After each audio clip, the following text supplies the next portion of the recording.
Executive Director of Young Successful Leaders. Our organization has been operating for now about 4 years in Baltimore City. We serve young people between the ages of 9 to 18. And what we do is we teach about entrepreneurship, financial literacy, workforce development, financial literacy. We also have a community enrichment piece, and our community enrichment piece focuses on three things. So we do community cleanups, monthly community cleanups. We help develop community spaces, and then we also do garden. And we have our first youth butterfly garden coming up. This actually tomorrow we'll be having the groundbreaking tomorrow. So that's right in the Emerson Village. That's where we're based at. Our office space is right next to the Roy's Curry up in the shopping center. Like I said, we've been doing the work for about 4 years. We've served a lot of young people.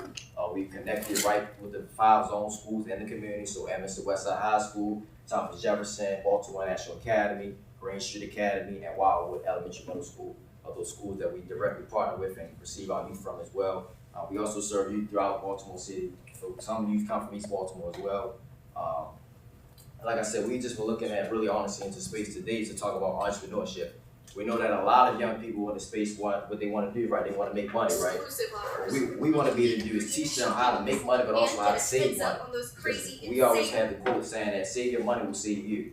And that's very important, especially in today's society. We talk about young people, right? And we want to be able to give them the resource that they need to provide for them to be attainable, to be successful. And that's what we want to set up, and that's becoming a young successful leader.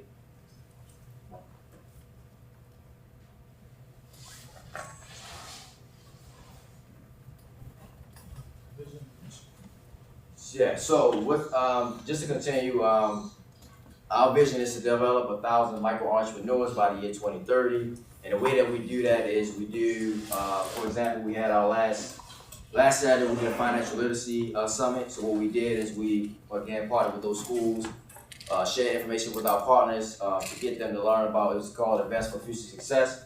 Because what we want to do is we went over we went over credit scores, we went over credit, we went over building, we went over budgeting, we went over savings. Those specific topics to help our young people be able to get their mindsets just to start thinking.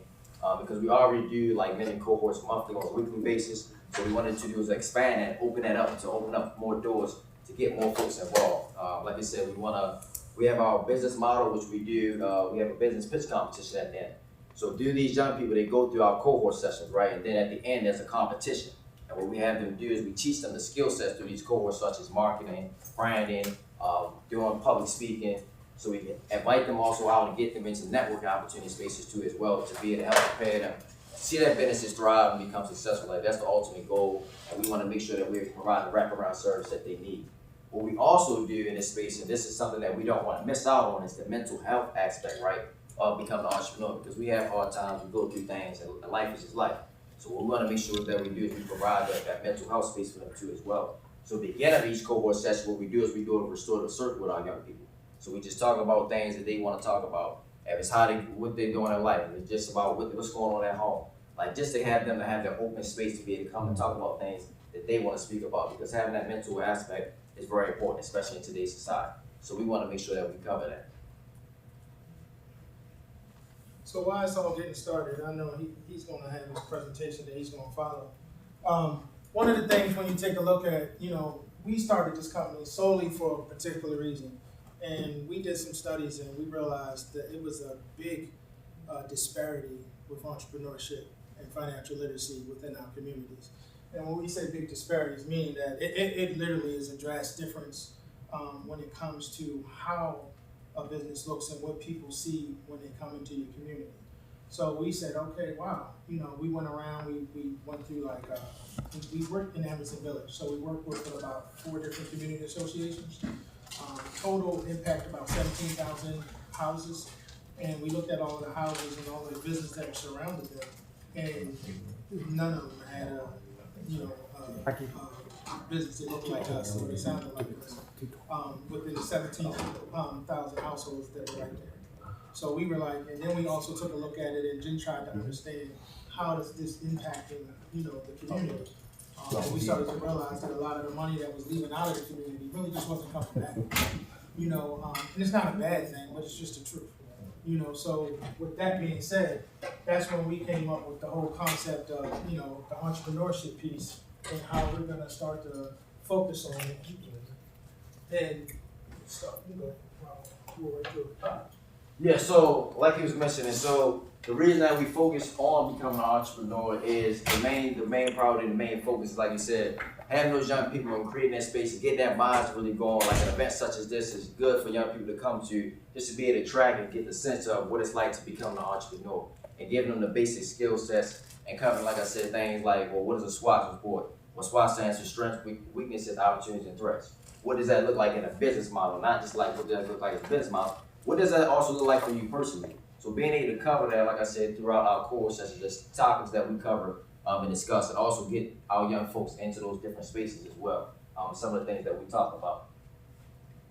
Next is, so through our training, right? So our training, we, like you said, we chose the Latin because it was an economic disparity in our community. There are no consistencies in businesses, creating a fund that will allow our community to move forward to economic sustainability. And we saw that it did not have a true concept, structure, or program that is needed to make business sustainable and be successful. So one of the things that we do that is we also want to make sure that these young people have financially sustainability, to make sure that they are financially, like have some money behind their business too as well. And we do that by getting some sponsors involved, getting our partners involved, getting our donors involved, and even our volunteers involved, and especially really our community involved, because they need that support. If you have a business, of course, you need money to make it sure that it's sustainable and it's attainable, and just setting up for future success. Next, just covering the financial literacy education piece. There's an economic disparity with the financial literacy that plays in our communities and negatively impacts our communities for over the last 2 decades. And some of the things, like you said, we covered too is multimedia youth talk, that's through our podcasting, covering the financial literacy piece, getting the young people, like I said, more involved in being able to speak, being able to talk about their business. That's very important too as well. And that takes like a trial and error, because sometimes, of course, if you ask a young person, they're kind of going to be shy. So we want to be able to get them the space to be able to help prepare them for when it's time to speak and talk upon their business, and make sure that they feel confident. Next piece is the leadership development. Our leadership development kind of goes into tools that will prepare our youth for life and leadership and specific works. So we also do, once again, engage our community. So getting our young folks out, involved in the community, talking to folks, directly contacting the people, making connections, and building relationships. One of the key areas in this space, especially becoming an entrepreneur, is that building relationships, right? If you meet folks, it could be similar to how we're in this room now. We may not know each other, but if we meet and we connect and we can see how we build and how we can support one another, that's a great way of networking, right? And that's what we be able to teach our young people, right? It's because sometimes they just don't have that experience, so we be able to give them the experience and be able to give them support, like I said, getting the tools that they need in order to be successful. So these are some of the components to the training. So provide practical skills and knowledge about the training, about starting and running a business. Next is empowering youth by fostering creativity, problem solving, and innovation.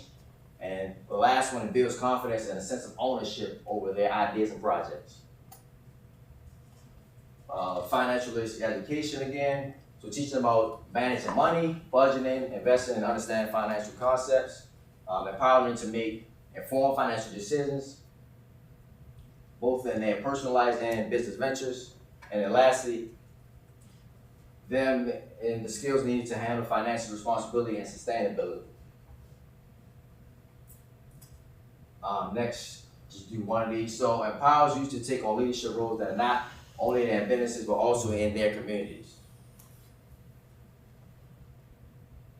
And then this is, of course, covering our pitch competition when I was mentioning a few minutes ago. So this is where they're able to get on the platform, they're able to talk about their business, they're able to pitch it. So if it's a t-shirt brand, if it's something where it's a lip gloss, if it's a snowball stand, this is an opportunity for them to be able to get up in front of folks and be able to pitch their competition and be able to also receive funding. That funding comes through our sponsors, like again, and our donors, our supporters of our organization. Mentoring and support services. Empowers youth by bridging knowledge gaps, offering networking opportunities, and fostering long-term growth and sustainability for their businesses. It starts with creating an economic empowerment for youth. One is the income generation. We always talk about, of course, building generational wealth. As participants launch the growth of their businesses, they have the potential to generate income leading to financial independence and empowerment.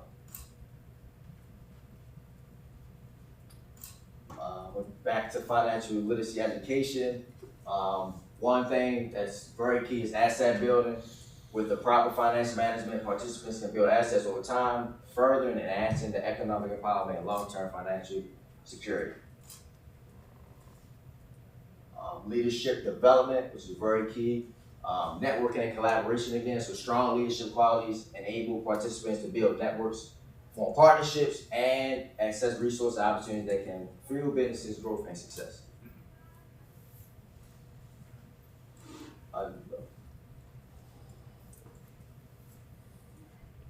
So success stories or case studies.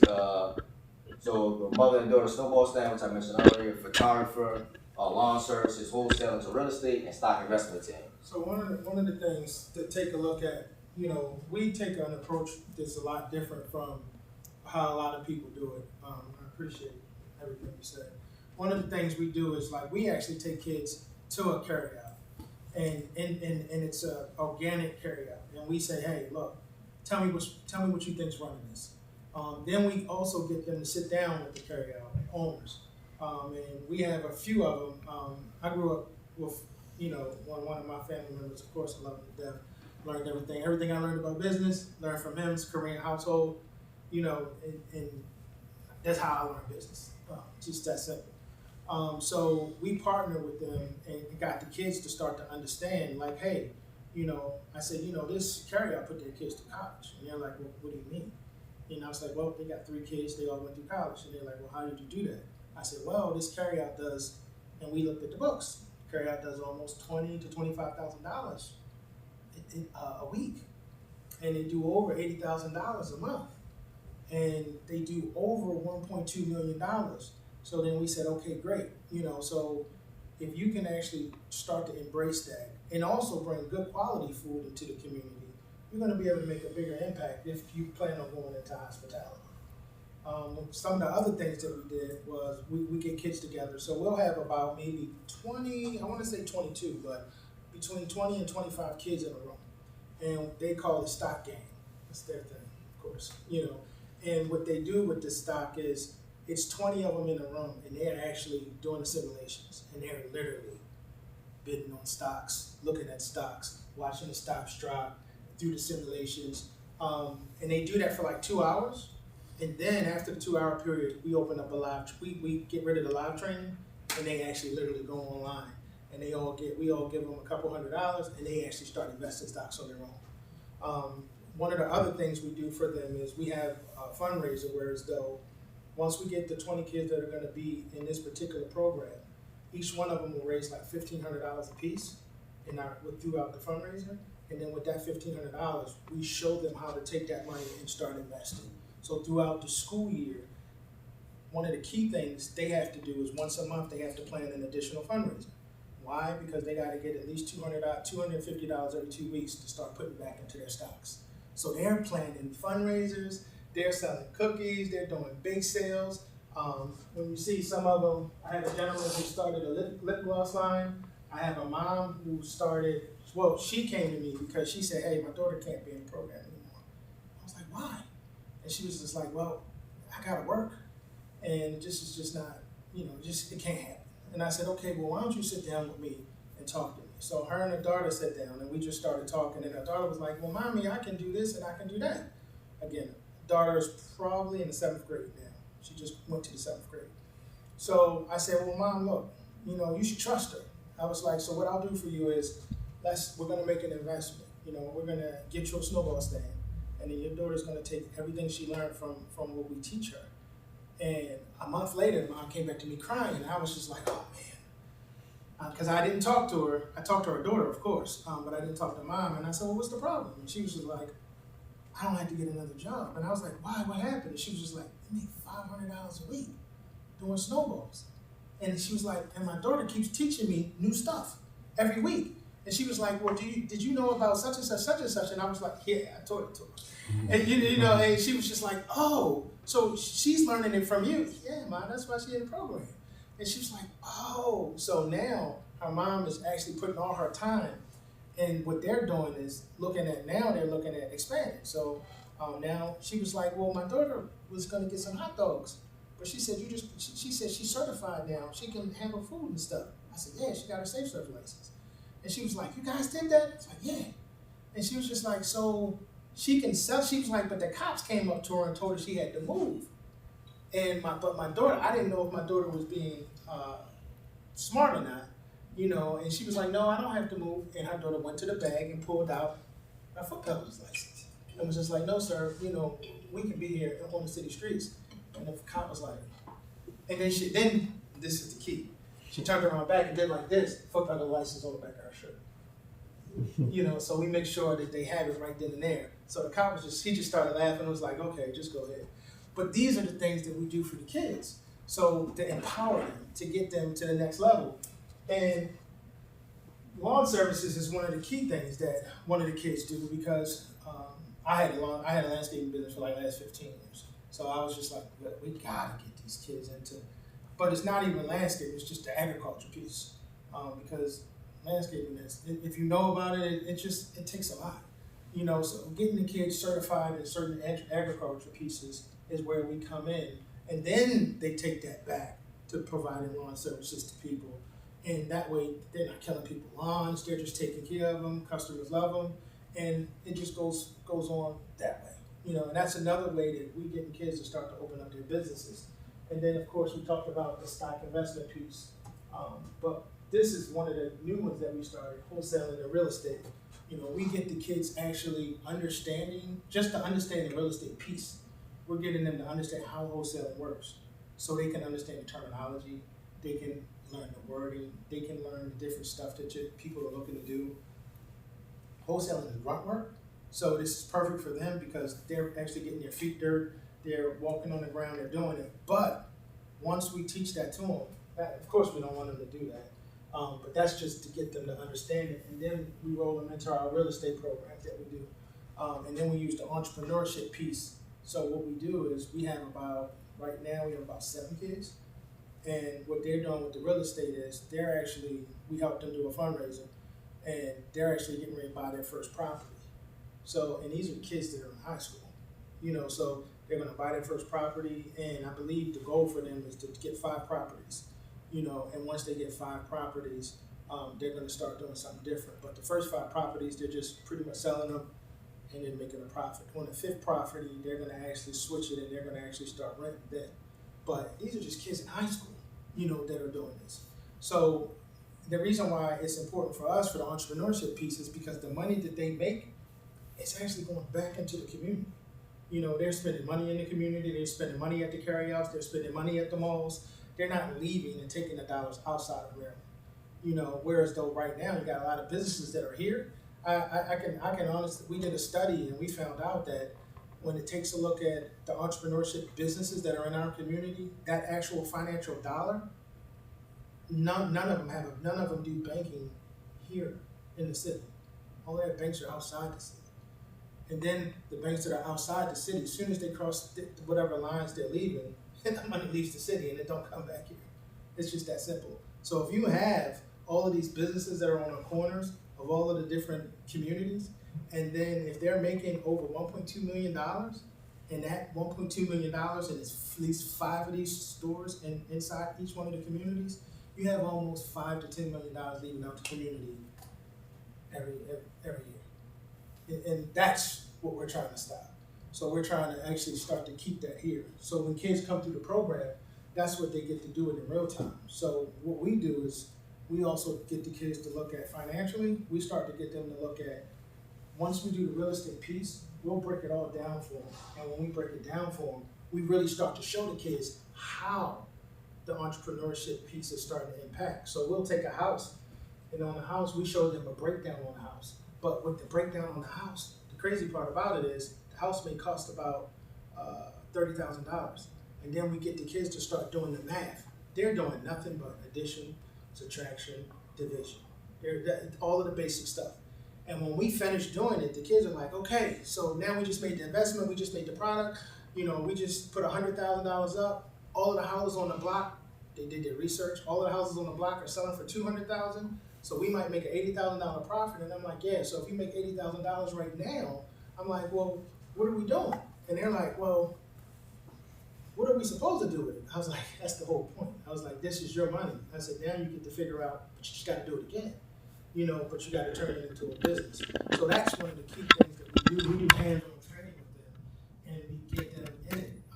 One of the case studies that we did, one of the case studies was, I don't own a Maybach car, by the way. I'm not glorifying that, but I did rent one, and I pulled up on the corner, most drug-infested area in the way, and they were just like, oh my God, look at this car, yo.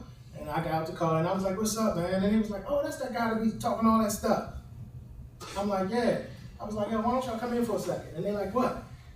I put my laptop on top of the car. And I was like, y'all standing right in front of this house. And they're like, yeah. And I'm like, how many of y'all, I said, how many of y'all got like over 10,000? They like, man, I don't got that, but I got 2. The other one like, I got 3. The other one like, I got 4. By the time we finished talking to the guys that were standing on the corner, they had $30,000 in their pocket right then and there. So then I said, well, look, this house is right here. I said, what does this say? They said, I say 17. I said, exactly, that's $17,000. I said, but y'all got $30,000 right now. I was like, so y'all can buy this house. And I said, not only that, I was like, who in here got credit? They was like, I don't know, man, we don't really do nothing. Exactly, y'all don't even own nothing. So y'all credit can be fixed just like that. I was like, you just gotta get some basic things going. I was like, so if you guys get your credit together, which we can do within 3 to 6 months, because you don't have credit at all, I was just like, why don't you guys think about doing investing? I said, but you gotta come to the entrepreneurship program, because you gotta know how to do this. And they were like, see, you always talking that stuff. And I'm like, hey, bro, it's only one way you can do it. Gotta learn knowledge. And they're like, okay, great. So we take real-time studies and real-time casework stuff to actually implement, to be able to make the stuff work that we do. And not only that, one of the programs, when you take a look at it, is, yes, our core niche programs are entrepreneurship, financial literacy, and leadership. And of course, we have our community enrichment piece. But we also still have, the kids actually do podcasting. So some of the kids, right now, I think we're up to 7 podcasts. So right now, all of the kids are starting to make their own podcasts. So our goal is by the end of 2024 to have at least 75 podcasts for the kids. So we'll have 75 different podcasts. The kids are running them. You never know who's going to be successful, who's going to do what. They're already successful because they're doing the work. But the kids are learning how to do not only podcasting. They're learning how to do production. They're learning how to do engineering, and they're learning how to do recording. They're learning all of those things by doing the podcasting. One of the other key things that the kids actually come in to do is they actually have, when we do the gardens, we have different programs, not only, so if you look at a 3-hour block, 2 hours is for financial literacy, entrepreneurship, and leadership. That last hour block is their choice on what they want to do. Because they can do hospitality with us, and we show them how to cook, of course, and we show them that stuff with health and food.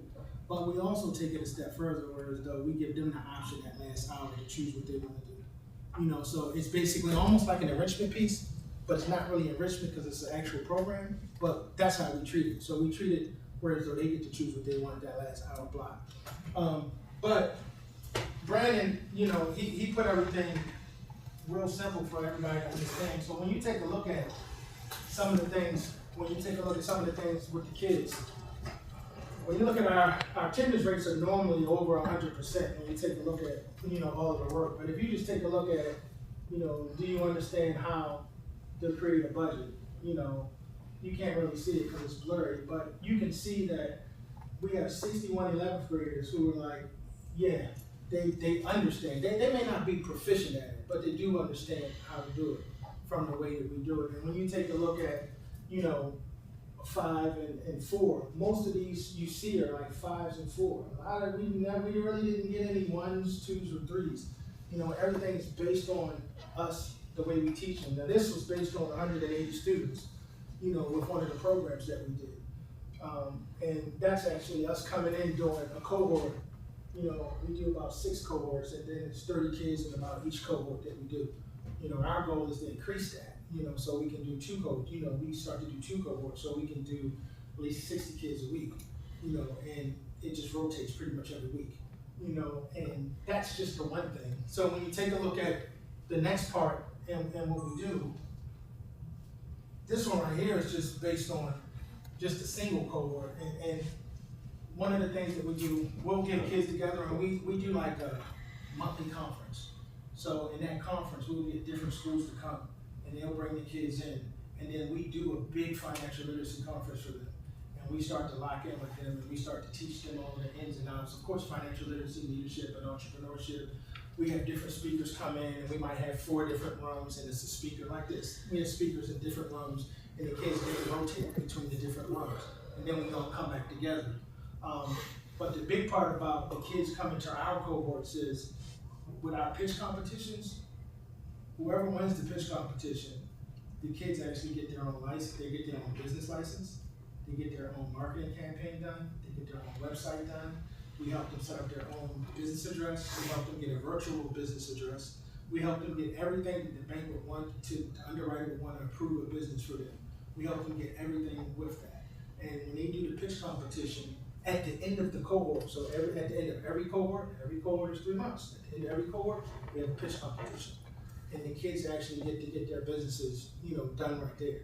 Now our goal by the year 2030 is to develop 1,000 micro entrepreneurs by the year 2030. So right now we're on a good roll. We're at about 107 right now. So we got a lot of work to do. But the point is, by the year 2030, we want to put 1,000 new micro entrepreneurs into the pipeline of giving back into the community. That's the one way we do it. The other way we do it is we also take a look at the economic piece, and we have what's called, our community fund. So what we're doing is we're teaching the kids how to have culture within your business. And the way we're doing that is, for instance, if they have let's say a carryout. Right now we have a position where it's go, in one particular community we're putting 4 carryouts, and we call them community cafes. And inside those community cafes, 25% of the money goes back to a community fund. And that community fund is used to then empower the community and put more kids to work, and it's also used to do more different things into the community. But that business is going to be the niche. If you have those set up correctly inside each community, the money is actually not only just people are spending money in the community, it's literally going back. And we're talking almost, if it's only 4 businesses, if you do the math, that's between $20,000 and $30,000 a month that goes to a community fund for that particular community. And then what we're going to do with that funding is we're going to actually use that $20,000 to $30,000, and we're going to hire our own professor, and pay that person because they're already licensed, they already have everything that they need, and we're going to get kids certified in computers. We're going to get kids certified in opening up more businesses. And then we're going to get kids certified in being able to do more things in the industries, because we're going to get those certifications from the professors that we hire to get that done. So those are like the key impact stuff that we do, with the company. I know it's kind of robust because for us, it's just not about this is the one that we do when we take a look at it. This is our Entrepreneurship Academy. And with our Entrepreneurship Academy, that's when we take all of the key pieces of entrepreneurship, leadership, financial literacy, and we also take some of the key components in podcasting. We put it all together, and then we just ask the kids, hey, what did you guys learn? What have you done?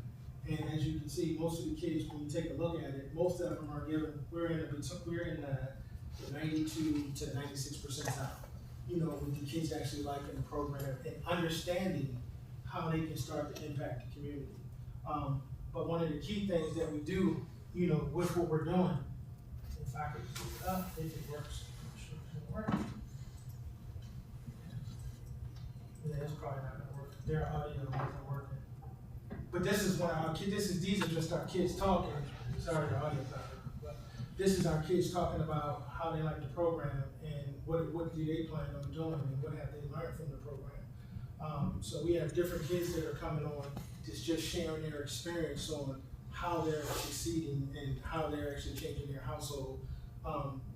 This gentleman right here, I wish you could hear it. He's just talking about how he was in the streets and how he was like, man, if I ain't had this, I don't know what I have, you know. And he actually now he went to our workforce development part. He has a job now, but not only that, he's actually starting to learn the wholesale portion of it, because he wants to, when he turns 18, he wants to start taking real estate classes.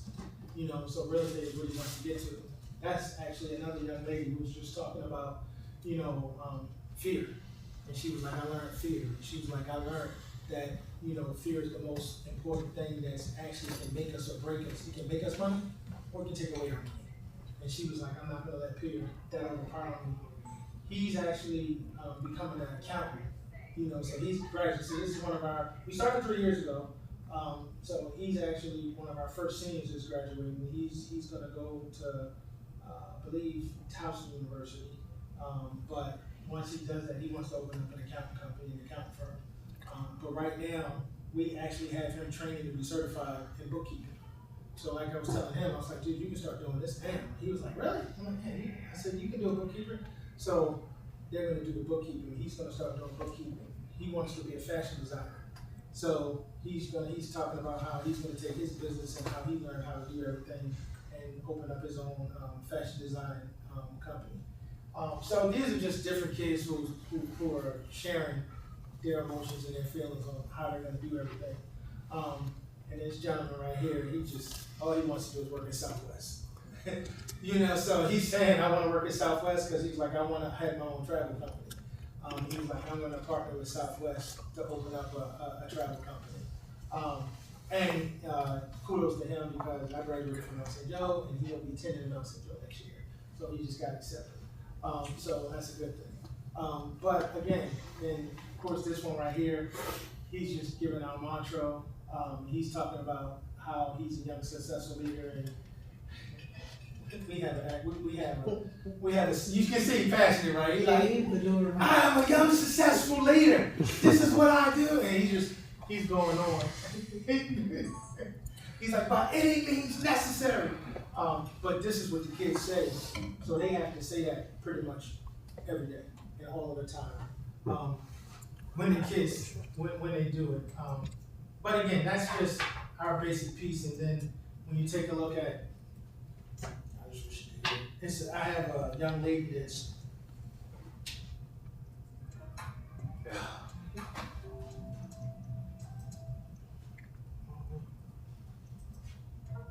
so this is one of our new students. What I love about being a part of YSL is really connecting with the community. What I love about being in the community is seeing other people's lives. You know, seeing how they differ from yours, how you can help them, how you can like mesh, if that makes sense.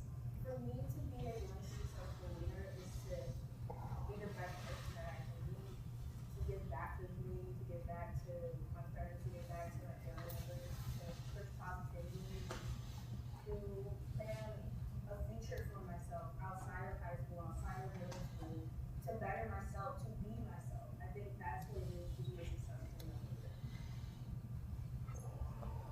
And that was the end of our cohort, so that's one of the cohorts when everybody finished, you know, that we were doing. So, like I said, those are just some of the basic things that we did with our program. But as we talk about it, I know we talk a lot of our stuff is dealing with metrics and numbers, and you know, does anybody have you experienced working with like a organization like this, or you know, like what are some things that you think that you would actually, you know, give feedback on to make organizations like ours grow? Anything? Questions? Oh, sure. I'll take it. I do have a question. Sure, please. It's not from what you said. How much staff do y'all have? How much staff do y'all have? What's the yearly overhead? Like, what's it take to run this program? It's not a lot of more pieces. Correct. And 3, how often are y'all meeting with youth? So the program itself, probably, if you talk about the numbers, the program itself, and you're right, it's somewhat robust, but it probably will cost us about $150,000, you know, to run the program itself. Right now, we're trying to increase and bring on 2 more people. So of course that budget changes because it changes to like $356,000. to do that, per year. So right now, that first part, it would be me, Brandon, and we have one other person that works it, and then we also have about 6 volunteers that actually are just full-time volunteers. That's just what they want to do. But our goal is to increase that piece. So we're bringing on another administrator that's more focused on just doing financing and more focused on doing like grant stuff. And then we're partnering with some other organizations, to help us grow in that capacity. And what was the other part of the question? Staff, which you kind of answered that already, and then, I forgot that. But, so, let's back up on that question too. So, are y'all only running from grants, or is it private investment? Right now, some of our biggest people that's come to our, Mr. Brothers. John Brothers, he's came to our program. He probably came more than anybody. So he likes coming to it, which is great. But most of our stuff comes through donations, and most of it comes through, because the grants, some of them come through and some of them really don't. So, I guess we're probably gonna have to get more experience in the grant piece, chilies. So we can do it. But we're also doing something different right now. We're taking other micro organizations like what we're doing right now. My expertise, of course, is in business and business development. So what we're doing is we're forming a co-op of entrepreneurship, organizations like this. And then with the co-op, we're going to actually start going for the big development grants that can help us do that. We're going to do that piece through, a more policy-driven type of aspect. So, and these are the companies that are actually doing it. So I have about, right now we have 6, and we have 4 more slots that we're bringing people in. And that's how we're going to start that tackle on a bigger scale when we talk about the grants.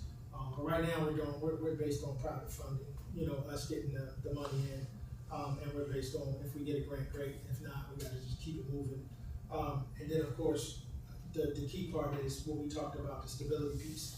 And that's us starting to look at us opening up several business centers. It's called a business cafe. So, and in the business cafe, part of it is like a business resource center on the upstairs, and then the bottom part is like a cafe. So the kids will actually do all of the business. They'll do the marketing. The kids will do the hospitality portion. I'm a chef by trade, so the kids will be all certified through our hospitality program to handle food.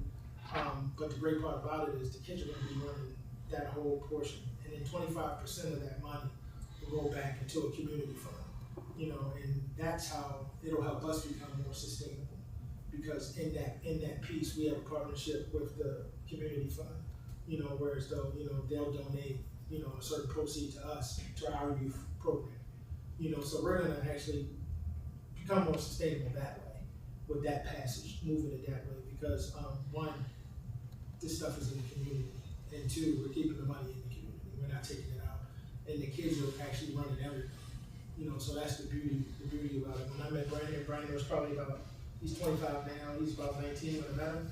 And that's when he came to me and was just like, man, I'm trying to get all this stuff done. And I was like, yeah, you need some money, bro. And he was like, yeah, but nobody giving it to me, and they not gonna give it to you. So then I told him, I said, well, I can give you a little more than what money is. And he was like, what's that? I was like, $80. I was like, I guarantee you're gonna make more money than that. And he was like, if you say so. So we started meeting for like 3 years. We met on Fridays. We did business plans, SWOT reports, numbers, all of the financial logistics we need. And then after the end of it, I came to him one day and was just like, here. And he looked at the paperwork and was like, see, this is what I'm talking about. You guys my name is all on this paper. Why is my name on this paper? People always try to take stuff from me. And I was like, did you read the paper? And then he said, why does this say young successful leaders? And I was like, did you read the rest? And then he was just like, so why is my name still on here? And I was just like, can you read what this says? And he was like, well, it says it's my business. And I was like, yeah. So I had my nonprofit that I ran since 2004. And I converted it over to Young Successful Leaders. And I told him, I was like, here you go. I was like, you take that, you run with it. I'm gonna still be here, I'm gonna support you. I got you. It's a lot you gotta learn, but it's your show, so you run with it. So he's still doing different things, learning different things, all that great stuff. But, he also, at this point, he gets his check says his name. you know, makes a big difference, you know, I said, young successful leaders. You know, so it's you know, not a lot of money, but he's moving in the right direction.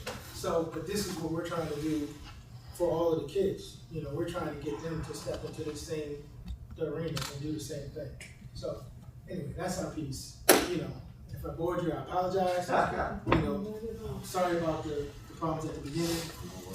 That's it. I know it's lunchtime.